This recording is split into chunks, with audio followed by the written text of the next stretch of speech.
Kde bude snežiť na Vianoce? Ahojte, poďme si spolu urobiť vianočnú predpoveď. Zdravím vás pri novom videu. Dúfam, že sa vám táto nová forma bude páčiť. Ak áno, dajte mi o tom vedieť v komentári. Späť k počasiu. Už dnes sa k nám dostáva studená vzduchová hmota, ktorá sa bude nad našim územím postupne rozpadať. Najvýraznejšie ju však pocítia Slováci žijúci na severe krajiny.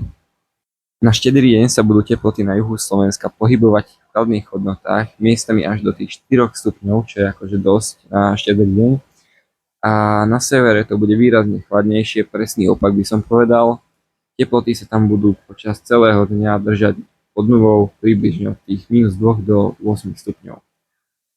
Čo sa týka zrážok, ako vidíme na synoptickej situácii, tá tlaková níž sa nachádza nad Stredomorím a k Alpám bude prinášať vlhký vzduch. K nám sa z tejto vlhkosti dostane minimum a výraznejšie zrážky sa očakávajú najmä v tej alpskej oblasti. A teraz hlavná otázka Vianoc. Kde bude snežiť? Modely naznačujú niekoľko centimetrov snehu na severe Slovenska a v Tatrách, najmä v vyšších položených miestach, tých nízkych, ale vysokých Tatier. Zaujímavé je aj okolie Bratislavy. Ak by ste chceli vidieť sneh, v Malých Karpatoch tam existuje malá šanca, že tam napadne pár centimetrov snehu.